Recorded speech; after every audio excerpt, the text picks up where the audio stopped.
Hi everyone. Today's lesson is called the Situationist Peril.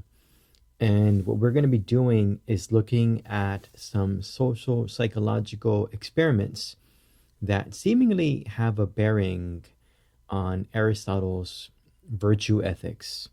In other words, there are some claims that Aristotle makes in his take on eudaimonic ethics, his version of ethics, and they may or may not be true, right? So he makes these claims, and he made them, over 2,000 years ago. And now we have the modern science of psychology that's really come into its own in the certainly last couple of decades, maybe the last century or so, since the pioneering work of some experimentalists in the late 1800s, let's say. And so now that we have this field of psychology being as powerful as it is, we can now assess some of Aristotle's claims and see if they're actually true or not. So that's what we're going to do. And I went ahead and took these claims and kind of gave them a little label. Now, this is not exactly the label that anyone uses, really. I just kind of gave them these labels so we can think about them a little bit, so that we can just have a name for them, basically. But let's put it this way. Let me just say something that's in general true about Aristotle's virtue ethics. There's actually quite a few types of ethics that are close to Aristotle's. They're usually called eudaimonic ethics. What this means is that Aristotle's ethics are an ethics on how to be happy, how to thrive, how to flourish. That's the whole, approach to eudaimonic ethics. And Aristotle in particular emphasized a couple of things that other people didn't do. So he emphasized developing certain character traits, which we've been calling virtues this entire time. So in other words, there are certain traits, personality traits that you should develop, that you can develop by practice. And once you've developed them, you will, the right actions will flow out of you. And those actions will lead to, a good life overall, right? A good, happy life. A life you can be proud of. That's sort of what happiness is for Aristotle. And so that's actually not the only thing that's unique about Aristotle's ethics. That is something that people usually focus on. By the way, quick sidebar. Another theorist from the ancient world named Xenophon also endorsed character traits. So he's not the only one, but he's sort of the most famous one. Okay, whatever. So that's a general, some general comments on Aristotle. Let's talk about these three empirical claims that I'm ascribing to him. Just so you know, it's not me. A very famous philosopher in this space. His name is John Doris, and he's the one that kind of set this up for me.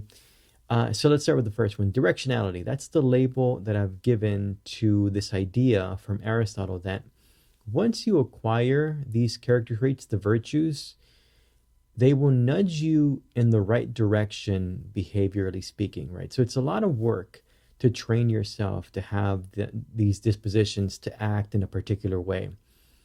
But once you develop, let's just say, temperance, right? The ability to, control your desires, or justice, giving to people what, they deserve.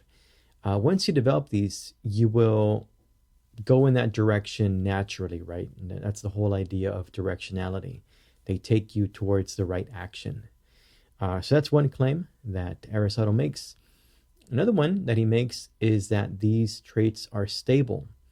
What that means is that they're not fickle. Once you develop these character traits, the situations may vary, right? It might be more of a high stress situation, more of a relaxed situation, but either way, you will still exhibit these traits. So that's stability. If you want to add, some more jargon here, you might say it's cross-situational stability, right? Your character traits are stable across different situations. So that's another way to put it. And last but not least, transparency. What that means is that your virtuous actions, your virtuous activity, you're doing it for reasons that you recognize as the reasons for your actions. In other words, you know why you do what you do. For example, if let's just say someone um, lost something and you found it and you did the honest thing and you gave it back to them, you're not confused as to why you did it. Right? You would say, well, I gave it back to you because it's the right thing to do. Or I gave it to the authorities so they can put in the lost and found so this person can eventually find them. In other words, you know why you're doing what you're doing. That claim, by the way, it's kind of interesting, but that's one of the ones that worries me the most about social psychology. So we'll get there. We'll get there. Let me say this: the idea that we are conscious about our moral reasoning, what Aristotle would call the syllogistic. This is pretty important whenever modern day commentators like Julia Annas talks about this. She usually stresses this part that Aristotelian ethics, or those kind of ethics, it requires that we use our mind, that we are conscious of what we are doing, right? To think about what we are doing and to try to achieve an understanding of it, right? So here, I have here this quote from Annas, and that's exactly what she says. It's supposed to be conscious, right? It's not supposed to be unconscious. We're supposed to be able to explain ourselves afterwards. So this is a pretty big deal for Aristotle. Okay, so those are the three claims: directionality, stability, and transparency. They take us in a particular direction, do our character traits. They are stable across situations, and we are aware of the reasoning behind what we do. Those are the three things. With that said, let's get into the studies we're going to talk about today. Deadpool is dancing us into empirical data time. I really have to get rid of this slide. I don't know why it's still here. Okay. Let's begin with a non-moral example of what I'm talking about. We are moving into something called situationism. That's why the lesson is called the Situationist Peril. Basically, it is unclear that any of the things that Aristotle said are accurate, actually. So the Situationist movement is about 100 years old. It's a movement in social psychology, and they are showing all kinds of surprising findings. So let me start with a non-moral example, and then move into some morally relevant ones. Okay, in a 1931 experiment, Norman Maier had subjects, all of them, by the way, psychology professors, come up with as many ways as possible for tying together two cords hanging from the ceiling that couldn't be reached by the subjects without the use of objects in the room. So I have this picture here. Maybe you can kind of use it to think about it. Just imagine that there's two cords hanging down, just like one of these light bulbs, and you have time together, but you can't reach them both, while standing there. You basically need objects to help you bring them together. And so, of course, the psychology professors were doing their thing, and they found many, many objects that helped them, tie them together. And eventually, the experimenter would keep saying, "All right, find another way, now another way." And so after a while, they did all the obvious ones, and eventually they were stumped. And at this point, Maier, who was the experimentalist, swung one of the cords, right? So they had tried everything else, and at this point, Maier just swings one of them, right? He waits for them to be stumped, and then he swings one of them. And here's what happened. After a few seconds, the subjects, again, all psychology professors, claimed that one more solution finally dawned on them: swing the cords. In other words, they took full credit for the discovery, right? Even though it was Maier who did it, right?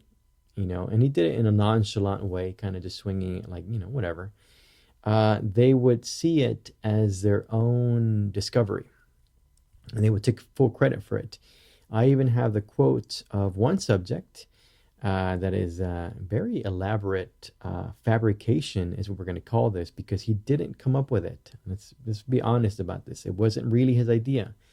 He got it from the environment and then he took credit for it. But here's the quote: "Having exhausted everything else, the next thing was to swing it.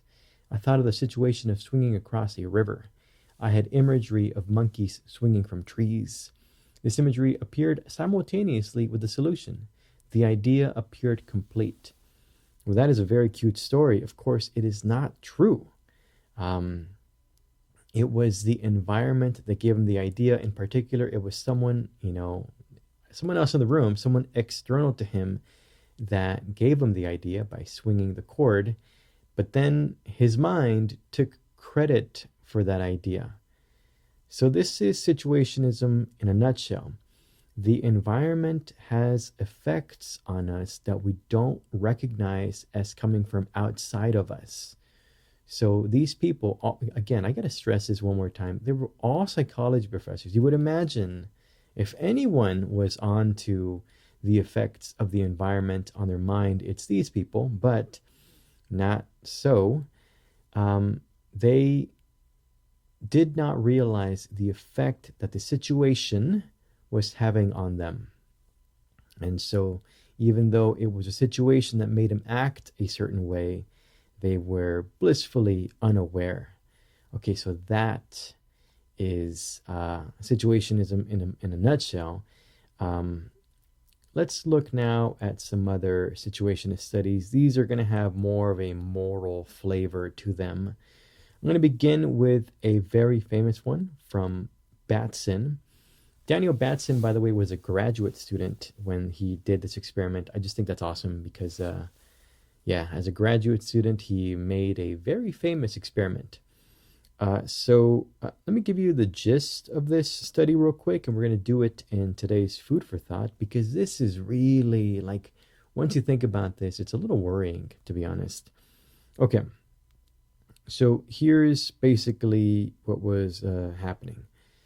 On the day of the study, the subjects all first met with the researchers and filled out surveys about their religious motivations, whether they are intrinsic or extrinsic. Then they were all told that they had to give a talk about the Good Samaritan. So let me just kind of add to this. They asked a bunch of personality questions to these people, including about their religious motivations. And then they were told, hey, you have to give a talk about the Good Samaritan. I think you all know what the Good Samaritan parable is. Basically, some person gets beat up and a bunch of people who could help see him on the floor and they don't help. And it's only until a Samaritan, someone who is from, by the way, an ethnic group that was not very well considered, among Jewish people, I guess. I don't know the background of that, but whatever. So this Samaritan did stop to help this person that was beaten up, right? So he stitched him up a little bit and took him to an inn and paid for him to stay there a couple of days so that he could recover. And so the Good Samaritan did what several other people had the chance to do, even religious figures, religious leaders and stuff. They just walked on past the person on the floor. So this Good Samaritan was the one that took the time to help this person. So that's the parable of the Good Samaritan. The people in this study were all told that they had to go give a talk on this. By the way, they were all students of Princeton Seminary, right? They were all going to go be priests eventually, or some kind of religious status, maybe also deacons. So these are people that were, religious. They were studying to be priests, most of them, and of course they knew about this Bible story. So they were told, hey, you got to go give this talk. Okay, let's keep going here. They were split up at this point into three groups. One group was told that they had plenty of time before their talk, right? So, you can take your time. Go to this building, but take your time. You're not in a rush. Another group was told that they were on time, but that they should head straight over to the building to give their talk so that they don't end up being late.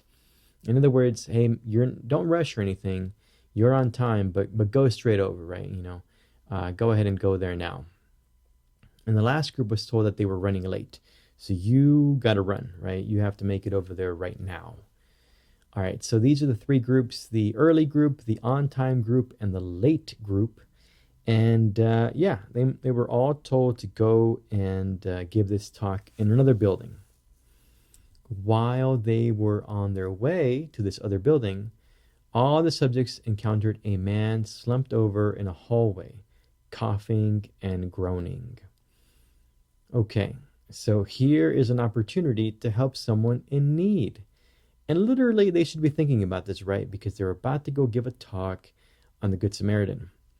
Well, who's going to stop? All of them, right? They're all seminary students. They're all going to stop, of course, obviously. Wrong. The results: 63% of participants in the early group stopped to help. 45% of the on-time group stopped to help, and only 10% of the late group stopped to help. In other words, what makes a difference between stopping to help and just leaving someone who is slumped over on the floor?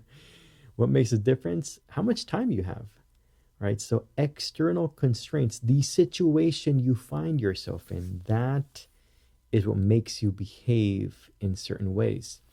Let me put it this way. Character traits aren't what's most predictive about helping behavior. It's not, what kind of personality you have. It's not whether you're a seminary student. It's not how motivated you are religiously, whether it be intrinsically or extrinsically. It's not any of that. It is external factors such as time constraints. So in short, it's a situation that drives behavior, and we aren't consciously aware of it. Now that is some food for thought right there. Okay, well, that is a very, very good study to showcase, to highlight the threat that situationism poses on Aristotle's virtue ethics. Aristotle's telling you, hey man, if you develop these right character traits, you're going to be good, you're going to be happy and good. Well, the situationists say, not so much. It doesn't matter what character traits you have developed. The situation imposes itself on you, and so you don't end up acting according to your character traits. The situation is what forces you to do what you do. Forces maybe is too strong of a word, right? But it influences you most of the time. Certainly more than character traits. It's what social psychologists are saying, some of them at least. Okay, let's move on here. I'm going to go a little more rapid fire here, but there are so many studies from the situationist paradigm. I'm going to just give you some of my favorites because they're so ridiculous. Eisen and Levin, I think they are two female researchers, found that subjects who were gifted a cookie at a library were more likely to volunteer help to someone who requested it. So that's one. So basically, you get a cookie, you're more helpful, right? So all these subjects were asked help. Half of them got a cookie, half of them didn't get a cookie, and the one who got the cookie were more likely to actually help when someone requested it. So that's one of their experiments. In that same study, another experiment, subjects who found a dime in a phone booth were more likely to help someone who's actually part of the study, a Confederate, pick up some dropped papers. So what happened here? Well, you might not know what a phone booth is actually, but there used to be phones just out in the street. And if you put, coins in and you didn't use up all your time, you would get a bit of a refund, maybe a dime, right? So, you put in a quarter, but you got a dime back. Okay. Well, some people were at a phone booth, and experimenters were basically watching people at this phone booth. And for everyone in that phone booth, half of those subjects got a dime in there. The experimenters put a dime in there before, they went in there, and the other half didn't get a dime. So some people, half of them found the dime, the other half didn't get a dime. And then all of them who were a part of this, just a phone booth out in the street, by the way, they all had someone walk nearby them and drop some papers. And so what the researchers wanted to know is who's going to stop to help them. Well, apparently those people who found a dime were way more likely to stop and help. That is bananas, right? Only 13% of dime finders failed to help. In other words, 87% of people who found a dime helped. And 96% of non-finders, right, people who didn't get a dime, didn't help. So 4% versus 87%. That is bananas, right? But just finding a dime, I guess, makes you a little bit happy. And so you see someone in need and you're like, you know what? I'm going to help them. I mean, let me just say this one more time. Getting a cookie or finding a dime is what makes a difference between helping someone else and just, walking on by. Wow. By the way, someone in the study who didn't find a dime, I believe, if I'm recalling correctly, actually stepped on one of the papers as they were not helping them as they were walking away. So that's that's bananas. Okay, here's another study. Barron found that subjects were more likely to break a dollar bill near a bakery or coffee shop and all those wonderful smells than near a dry goods store with no beautiful smells to speak of. Okay, so Barron basically had people go up to people on the streets and say, "Hey, can you break this dollar bill for me? Give me quarters or whatever, some coins." And his experimenters were way more successful outside of places that smelled good, like bakeries and coffee shops. And they weren't so successful outside of places that don't smell good, like a dry goods store. And so again, just the fact that you're smelling all these delicious smells puts you in a bit of a good mood. And then that good mood says, to you, if someone needs help, go ahead, right? Oh, you need to help me, break a dollar bill for you? Sure thing. I got some quarters right here. So that is what happened again. So it's not that some people are naturally more helpful. There isn't a character trait of helpfulness, or maybe there is a character trait of helpfulness. But that's not what actually is predictive about whether people will help or not. What is more predictive, apparently, is whether there's good smells around you, or you just had a cookie, or you just found a dime. Here's another one. Subjects were more likely to engage in helping behavior to what sounded like an accident in another room where someone clearly sounded like they were in trouble if they were alone as opposed to being with an unresponsive confederate. So you might have heard about this. It's sort of related to something called the bystander effect. There's another study that's very famous. Well, I won't get into that right here. Let me just say this. If you are, in a room by yourself and you hear someone else in another room, like there's a big crash and some people are, they're like moaning, like they need help, like they're hurt. If you're in a room by yourself, you're very likely to go and help them. But let's just say that you're in a room with one other person and they hear the same things that you're hearing, but they're not moving a muscle. They're just sitting there like whatever. Then you are also more likely to just sit there and not help. So if you see someone else not helping, that makes you also not help. And so that's once again the situation dictating what happens, right? If you're alone, you're like, I should go help. But if you're with someone else who is not responding, well, then you think to yourself, maybe it's not such a big deal. Maybe I won't respond either. All right. So that's another one. The situation determines what happens, not you, not your character traits. So there you go. You might think you're helpful, but really it's usually that you've been put in helpful situations or situations that are conducive to making you helpful. I have one more here for you. Actually, a couple more. The presence of an obnoxious noise, like a loud lawnmower, can make the difference between helping someone who appears to be injured and ignoring them. In other words, some people had the opportunity to help someone who looked injured, just like the first experiment we looked at, the one with the Princeton Seminary students, about the Good Samaritan. Same kind of situation here, except in one group of subjects, there was a really loud lawnmower, and in the other, there wasn't a lawnmower. Well, the lawnmower, the noise is so obnoxious that apparently some people were, just dipped. They just said, I'm not going to help this person. And they kept walking. But if there's no lawnmower, then you stop by and you help them. Wow. So noise, loud noises make the difference between helping and not helping. I hope you can see that this means that, this whole time we've been thinking to ourselves like, oh, Janice is friendly. or Bob is helpful. But maybe that's not the case. Maybe you've just seen Janice in situations where it's easy to help, right? The situation kind of makes her help or friendly. I forgot what I said about her. Same thing with Bob. You just seen them in situations that kind of lead them to good behavior, but they're not really actually possessing those character traits. Or that's sort of what we're beginning to suspect, right? So this sort of line of evidence leads you to maybe that sort of conclusion. I have some more rapid fire stuff for you here. We make harsher value judgments when we breathe in foul air, like fart spray, or have recently had bitter as opposed to sweet drinks. In other words, we're just more judgmental if it smells bad or we recently had nasty things to drink. And of course, the flip side is that good smells make you more pro-social, make you more helpful.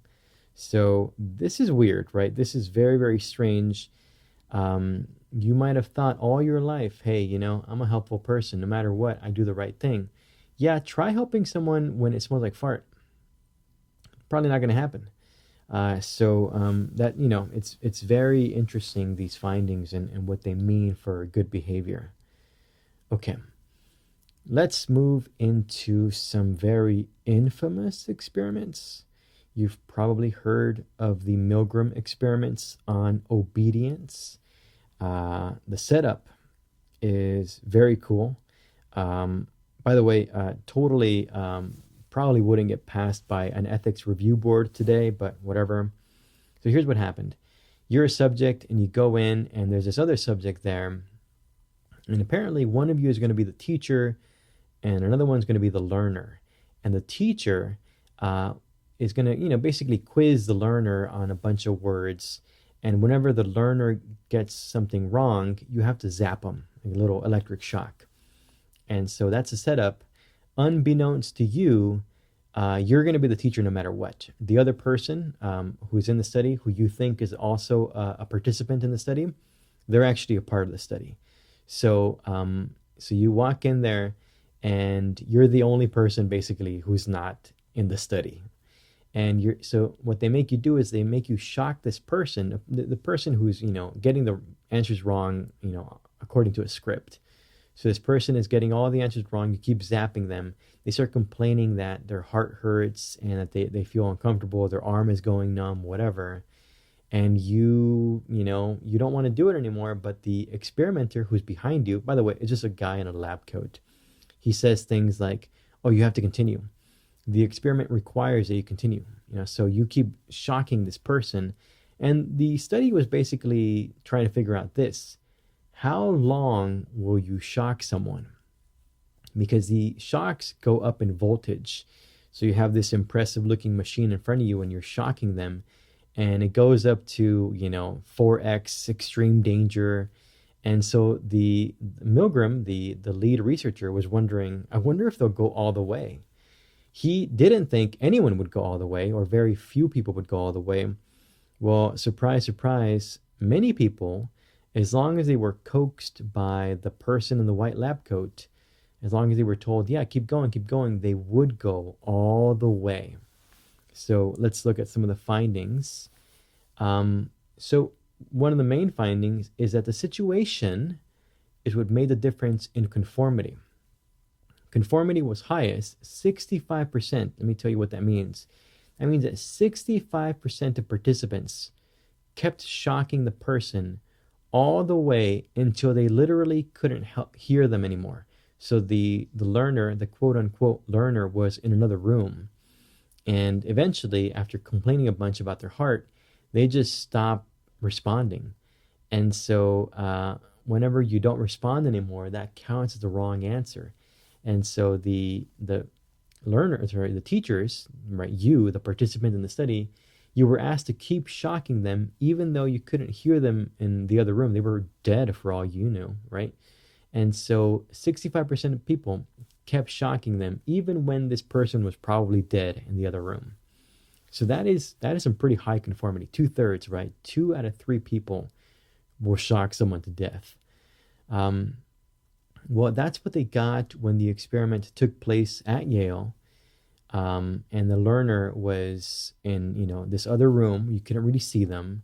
The researcher was in the same room as you, the participant, right, the teacher, and no physical contact took place between the teacher and the learner, right? So in other words, they can get you to shock this much, 65% of people would shock all the way if you couldn't see the other person and the person who was telling you to keep shocking them was there in the room with you and you didn't have to physically look at or touch the learner, the person you're shocking. And of course, the experiment happened in a very nice building at Yale. All right, so what am I saying here? This is when they got the highest conformity, but they switched things around. In other versions of the experiment, it didn't happen at Yale. And there was other kind of dynamics. For example, in one condition, the researcher was in a different room. In other words, the person who's telling you, hey, please continue, keep shocking this person, they weren't in the same room as you. They were actually phoning in instructions. So you would hear on the phone, hey, keep going, keep shocking this person. You have to continue. So whenever that happened, conformity dropped. In other words, you sort of need the presence of this researcher. Remember, just a guy in a lab coat. You need the presence of this authority figure to feel like you need to keep shocking the person. So it's a situation that's influencing you. And if the situation changes a little bit so that the researcher is not visible, he's in a different room, then you don't feel as compelled to conform anymore. People won't, in other words, say, I'm done shocking this person. I don't want to do this anymore. So if you put the researcher in another room, you don't shock people all the way. Here's another situation. The teacher, in one condition, had to hold the hand of the learner on a shock plate. In other words, to give someone the shock, you would have to physically put their hand on the shock plate and hold it there while they got shocked. Whenever this was what the teachers had to do, they would tap out. They would say, I don't want to do this anymore. So it's almost wired into us that we don't want to hurt someone like this. So because of that, the situation compels us to tap out, to quit. We don't want to do it anymore. Lastly, in one other condition for the experiment took place in some rundown building, right? It wasn't Yale. It was just a whatever crappy building. In those situations, people also kind of lost trust in the experiment and they tapped out, they gave up. They said, I don't want to do this anymore. And so these are different situations that lead to different levels of conformity. If it's at Yale and you're not seeing the person that you're shocking and the authority figure is right there telling you what to do, you will go all the way. But if any of these things change, if you can see the person you're shocking, if you're literally touching them, or the authority figure is not nearby, then you will say, I don't want to do this anymore. I no longer conform. So that is a great example of how the situation really determines what you do, how much you will harm another person. This clearly has a moral dimension, right? How much you harm another person depends on the situation. That looks bad for Aristotle. That looks really bad for Aristotle. Okay. This is the most moral example we can possibly come up with, right? I mean, killing is, the definition of, maybe what some people consider the most morally wrong thing you can do. So I have here some findings from Lieutenant Colonel Dave Grossman, who is basically who began this field of, I kid you not, it's called killology. But there's no way I can actually summarize everything that Grossman says on this book. You should check it out if you're interested in this, by the way. I do recommend it. But Grossman has found that all sorts of situational variables influence whether or not trained soldiers kill, as well as who they kill. Okay, so let me give you some examples. Soldiers are more likely to kill if their superiors are present, as opposed to shooting in the air randomly. So let me pause on this for a second. If the authority figure is nearby, just like with the Milgram experiments, if the authority figure is right there watching you, well then yes, you will do what you're supposed to do. You will, in the case of a soldier, kill. Or in the case of the obedience experiments, you will shock the learner. But if the superiors aren't around, a lot of soldiers just shoot in the air randomly. They shoot above the heads of the enemy, in other words. So that's one of Grossman's findings. Here's another one. Soldiers are also more likely to kill by creating mechanical distance through, for example, a rifle scope. There's many ways to create mechanical distance, but basically, if you can't really tell what you're shooting very clearly, that's mechanical distance. So if you're, a sniper and you're looking through a rifle and it's kind of fuzzy a little bit, maybe it's easier to kill because you don't really. It's almost like your circuits, your neural circuits don't recognize a human there. They just kind of see a fuzzy shape, and so it's easier to kill. So that is another situational variable that impacts whether or not someone will kill someone. I do have, I think, one more example here from Grossman. It's also the case that some targets are more killable, right? So soldiers more willing to kill a soldier in a machine gun nest or a high-ranking officer than targets that pose less of a threat or someone lower in rank. So if you have to kill and you see a couple of different options there, you're more likely to kill someone who is an active threat, like someone in a machine gun nest, or someone with a lot of medals on them, like a high-ranking officer, than someone, lower down the totem pole. Because you kind of realize that, it's hard to kill. There's a big psychological cost to that, and maybe you pick your targets, the sort of the path of least resistance, right? If I have to kill someone, well, let me kill this machine gun person because they're a real risk. I can justify that to myself, or this high-ranking officer, right? So, because they're the ones that deserve it. They're the ones that put us here. So that's sort of the idea here. Situations can affect how killable a target is and how often soldiers actually kill. By the way, we can connect Grossman's findings to those of Milgram, as I briefly did. And I think it's very interesting to mention here, but Grossman argues that it was the profound respect that Roman legionnaires had for the centurions that caused them to fight so loyally for them. And this is precisely what made Rome such a fearsome military machine. So if you are in the Roman army, you have a profound respect for the centurions are the ones that, they were like if you want to call them captains or lieutenants or whatever generals maybe. So they were, people that made it up the ranks. The centurions were people that made it up and fought to get to their position. So any soldier knows that and recognizes that and has all kinds of respect for them. And so if this person tells you to do something, you do it as a Roman legionnaire. And so maybe that's part of the reason why Rome was just fearsome, right? It was just impossible almost to defeat Rome.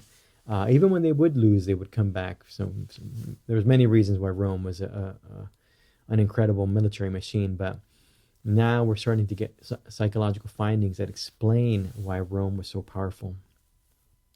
Okay, let me mention this experiment just to talk about why I'm not going to talk about it, basically. But it is not a very good experiment. Well, some people say it's not a very good experiment. If you don't know the story, there's movies about it. There's documentaries on it. The Stanford Prison Experiment is very interesting. It's a very interesting flop, basically. But it's not a terribly well-coordinated experiment. That's why I don't want to talk about it. But some people do place this. Well, it's for sure in the situationist paradigm, right? It's the same kind of finding. It's a situation people find themselves that determines their behavior. But I won't say anything more than that because I don't think it's a great experiment and it's come under recent attack even more. So I'm going to just mention it, that it's part of the situationist paradigm. But, sometimes you make a bad experiment. That's okay. It doesn't really undermine situationism at all. Okay. Let me move now into one final set of studies. They're called framing effects. I do think these are very interesting. So let's see how this goes. Okay. You can reframe your feelings, and that will make you morally incompetent. What that means is that you won't recognize something as a moral situation. So in one study, participants were put into two groups, right? Both groups were given a vitamin supplement. This vitamin supplement did nothing. It was just a placebo, right? So I think it was a sugar pill. But one group was told that the pill would cause side effects typically associated with anxiety, sweaty palms, elevated heart rate, stuff like that. The other group was told they would feel a little tired, a little drowsy. Okay, so one group says, hey man, you're going to feel like anxious. And the other group was told, you're going to get sleepy. Okay, so what happens? Well, then both groups were given a task to complete during which it was easy and profitable for them to cheat. Basically, hey, do this thing and, please complete this and, we'll pay you for every right answer. So people wanted to do well because of the money, and it was easy to cheat. So that is a morally relevant situation, right? Cheating, I hope you agree, is wrong. And so that's a situation these subjects found themselves in. Well, what is the difference between the two groups? Will there be a difference? Yes, indeed, there will be. Those who thought the vitamin supplement would give them symptoms of anxiety were more likely to cheat, while those who thought it would make them drowsy were less likely to cheat. What? Quoi? Here is the standard interpretation. The former group, the anxiety group, attributed their actual anxiety about cheating to the pill instead of to their conscience. Let me pause here and explain that.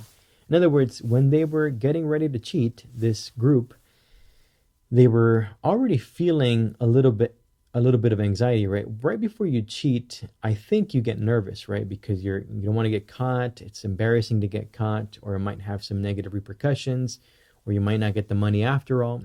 So you feel anxiety. But you were just given a pill that you were told would make you feel anxiety. So instead of saying, oh, I'm feeling anxiety because I'm about to cheat, you thought to yourself, oh, I'm feeling anxiety because because of this pill that I took. So that is what happens when you take this pill and you interpret your feelings in a different way. You basically reframe the situation and you fail to recognize that you are morally conflicted right now about cheating. You fail to recognize that maybe you shouldn't cheat. Maybe this anxiety is telling you, hey, this is probably a bad idea. So that's what happens when you can reframe effects. So this is once more the situation, you just took a pill and you were told something, and that changes your behavior. All these findings just have this weird, basically, if I can summarize them all, something external to you is causing your behavior to change. The situation is causing your behavior to change. Okay, here's another one. Let me actually explain what a prisoner's dilemma is first. A prisoner's dilemma is a situation where two people would benefit more if they cooperated, but would individually benefit more if the other person cooperated, but they defected. So let me give you the standard example. A and B, right? A and B committed a crime together. They were caught, and now they have them in separate cells, and they're going to give them a deal. So basically, the cops don't have enough information to convict them. So what they need is for one of them to rat the other one out. That's called defecting, okay? So let's look here at this this table. Let's just say that let's look at the one where they both serve 1 year. Let's just say that B says, you're not getting anything from me to the cops. And A also says the same thing. That is the best situation for both of them because they will only serve 1 year, right? So 2 years total between the two of them, but only 1 year each.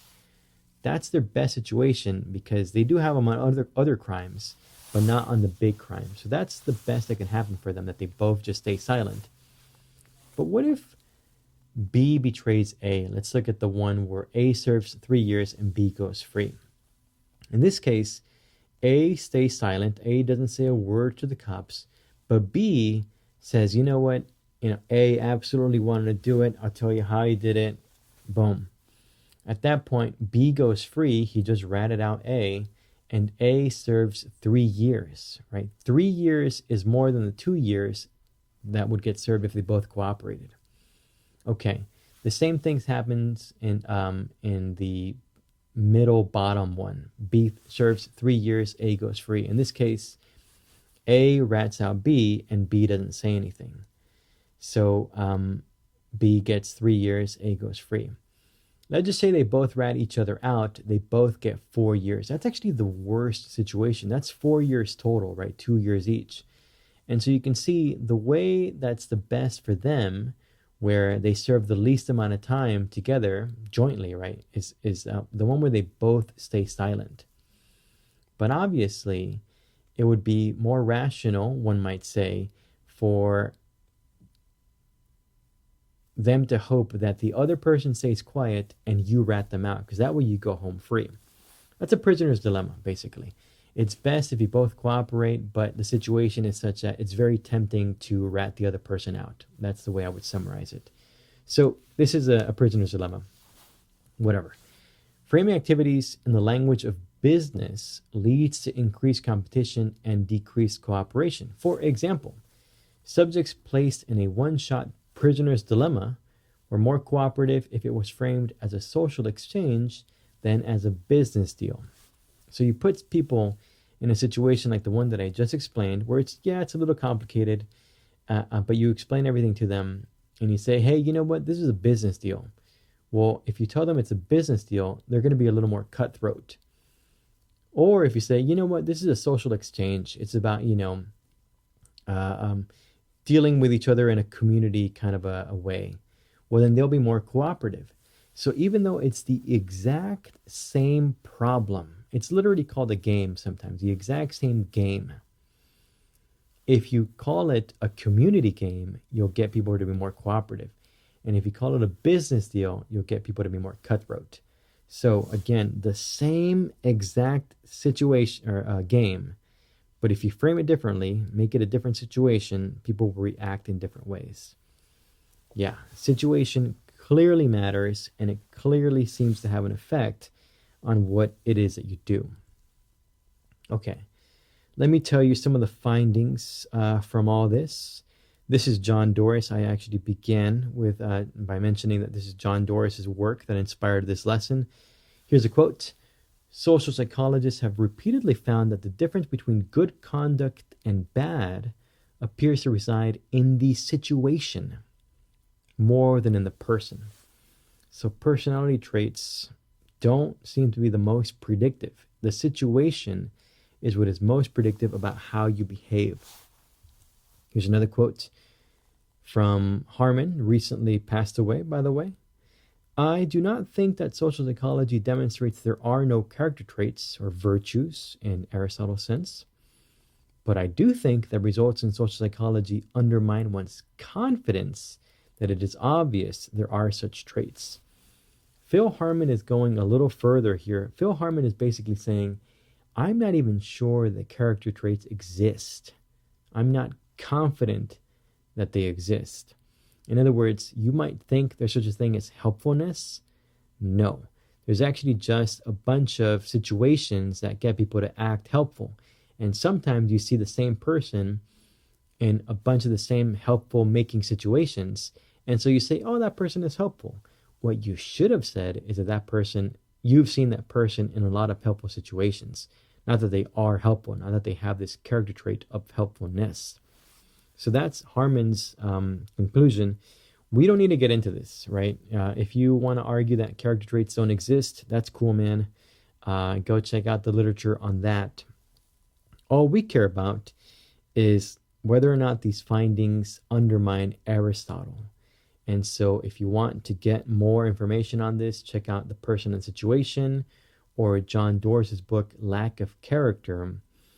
But it seems to be that it is at least not obvious that Aristotle's views on our psychology are accurate. It seems actually that he's wrong, right? In fact, it seems kind of dangerous to believe in Aristotle's virtue ethics. Here is John Doris's example. Doris argues that to stress the development of character traits, as in Aristotelian ethics, over situational awareness and even modification of the situation. Something, by the way, that Pythagoreans do. If we go back to ancient Greece, Pythagoreans would do this. That might lead to bad behavior. So focusing on character traits over situational awareness might make you do bad things. Let me give you an example here.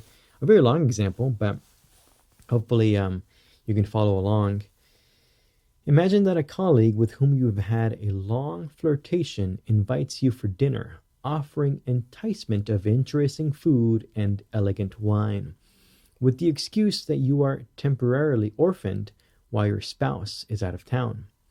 You might think that there is little cause for concern. You are, after all, an upright person, and a spot of claret never did anyone a bit of harm. On the other hand, if you take the lessons of situationism to heart, you avoid the dinner like the plague, because you know that you are not able to confidently predict your behavior in a problematic situation on the basis of your antecedent values. You do not doubt that you sincerely value fidelity. You simply doubt your ability to act in conformity with this value once the candles are lit and the wine begins to flow. Relying on character once in this situation is a mistake. The way to achieve the ethically desirable result is to recognize that situational pressures may all too easily overwhelm character and avoid the dangerous situation. Situational pressures, right? That's what we should really be aware of. You might say to yourself, I am a faithful person. I have the character trait of being faithful. Well, John Doerr says that is a recipe for disaster. Do not put yourself into situations that might overwhelm your character traits that you think you have, because the situation is very likely gonna win. So that is the take-home message from John Doris. If I could summarize it for you this way, if you're giving advice on how to promote good behavior, findings in social psychology suggest you're giving bad advice if you're telling people to develop virtues, at least in the Aristotelian sense. Instead, you should recommend that they be mindful of their environment and stick to tried and true decision procedures, rules that have been shown to lead to good behavior in the past. In other words, don't trust on some character trait that you think you have. Check out the situation. Avoid bad situations and try to put yourself into good situations. Be situationally aware. That's the route to good behavior. So according to Doris, Aristotle is wrong on all of these counts. He gets all of them wrong. And so it turns out that, if you say you develop certain character traits, right, and you think they'll nudge you in the right direction, directionality, if you think that, well, you're wrong. The situation can override your character traits. You might think that your character traits are stable across several situations. Again, social psychology suggests you're probably wrong about that too. You might have, behave in different ways depending on the situation. So you're not cross-situationally, stable. And transparent. Transparency also fails because it turns out that a lot of people don't know why they do what they do. They don't recognize that the situation has had the effect on them that it has. And so if you ask them why they did what they did, they would make up some stories like the psychology professors from the very first study I mentioned. They just fabricate some story that isn't actually accurate. Well, my friends, this was a kind of a dense one, but it's really interesting to look at social psychology and to use it to reassess some ancient theories like those of Aristotle. I should add that this is to be continued in multiple senses, right? Because this debate is still going on. Some people are looking to argue against John Doris. John Doris is responding. All I can say at this point is that this is a very interesting, kind of idea that is getting hashed out right now. And, I encourage you to read up on it if it's interesting to you.